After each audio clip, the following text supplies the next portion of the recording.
Hey guys, welcome to week 7 of Own Your Life Live. We've all heard the quote, if you want to soar with the eagles, don't swim in the pond with the ducks. As my dad used to say, if it walks like a duck, if it quacks like a duck, it's probably a duck. Today I want to talk about the circle of influence. What the circle of influence is, it is the top people that you associate with on a normal basis in your life. These are the people that you're sharing stories with. These are the people that you're listening to their stories. These are people that you're getting feedback from. You're getting their opinions on certain things that you should do. Maybe these are the people you're asking advice from. Having a strong circle of influence is very important because you do become who you hang out with. So we all remember back in high school, we had the different cliques of people. So you had your athletes over here, you had your tech people over here, you have your little smoker circle over there. Well, as adults, it's not much different. Like attracts like, and we hang out with people that have similar interests to us, send similar drive to us. So let's think about somebody like Tom Brady, greatest quarterback, 5 Super Bowl rings. Can you imagine somebody with a desire to be great like Tom Brady coming home after a practice or after a game, after a playoff win or after a Super Bowl win, coming home to a circle of influence of buddies who didn't ever make it past high school football?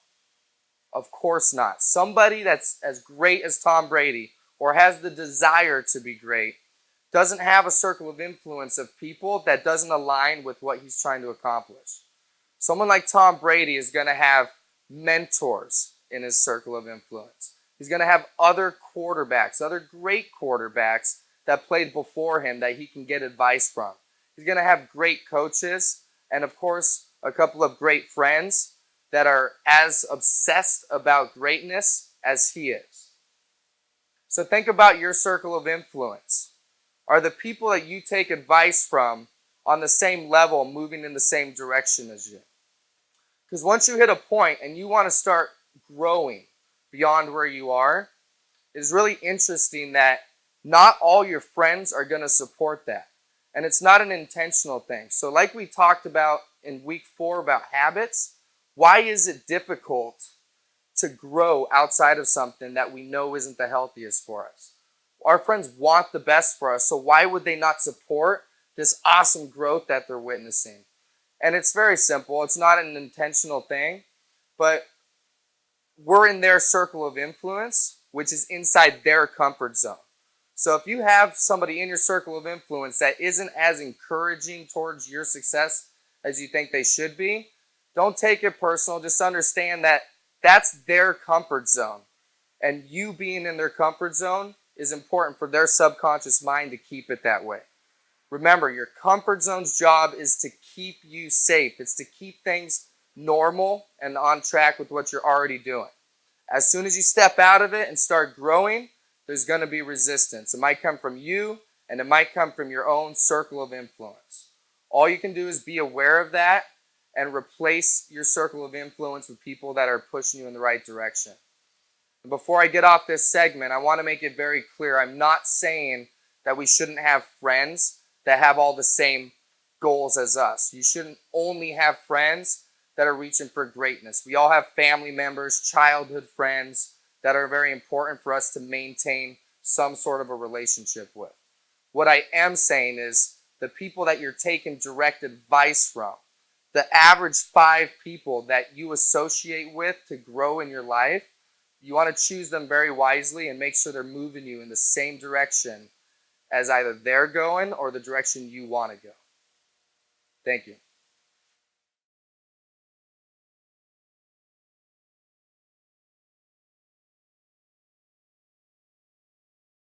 All right, I want to talk about paradigm shifts. What a paradigm shift is, I use glasses as an example. It's basically how you perceive the world.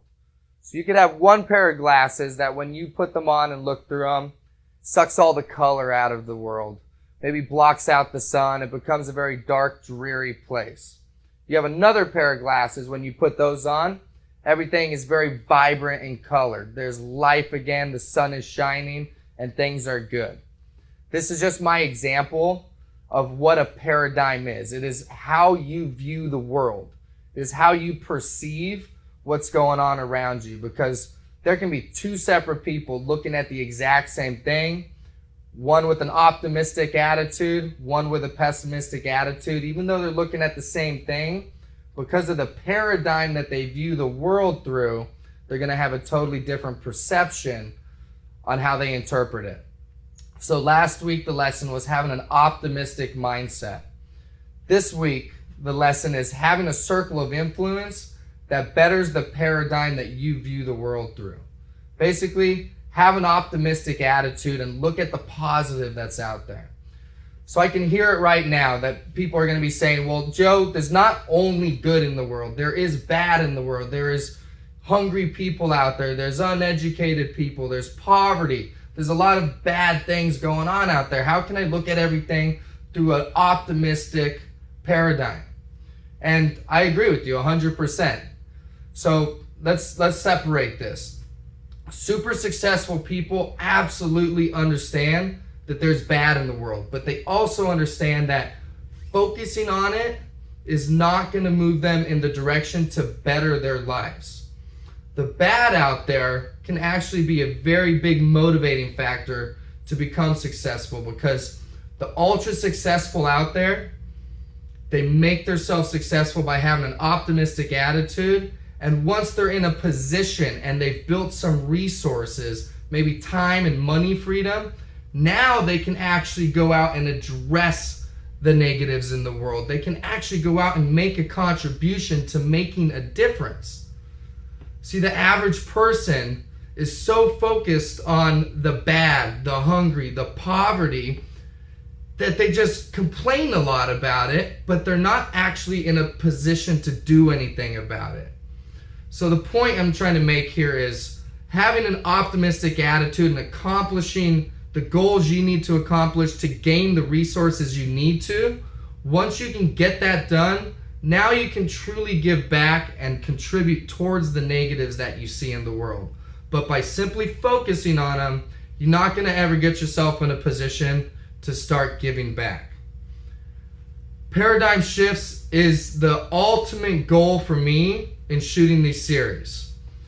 I know somebody out there, I don't know which video it's going to be, but something's going to click. Hopefully it's the taking responsibility video in week 1 that clicks for you, and you start to have a different paradigm on how you have control of your life, and how if there is a negative out there that you want to contribute towards, you got to get yourself in a position to have the resources to actually do so first. So I encourage everyone out there to evaluate how you look at things on a normal basis. How does your circle of influence how you look at things and perceive them? I hope that you can build yourself a strong circle of influence that always looks at the positive and has a desire to do something about the negatives in the world. Make yourself get the resources first, then go out there and use them to better the world and address the things that you want to address. Thank you for your time. Hey guys, thanks for watching another episode of Own Your Life Live. It is our mission to expand minds to new possibilities and encourage personal development by sharing already proven success principles. We simply offer the nudge and nugget of new information to guide you there. To own your life just means to love what you do. It is to do what you love.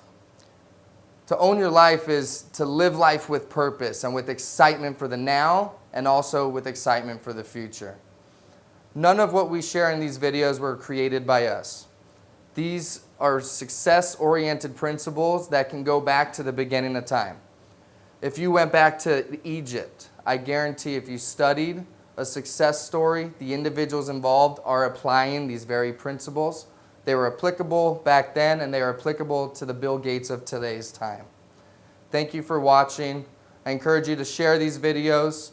We love the feedback. If you can comment, let us know what you like, what you don't like, topics that you would like to hear more about. We would absolutely love to hear that. Don't forget to click and subscribe.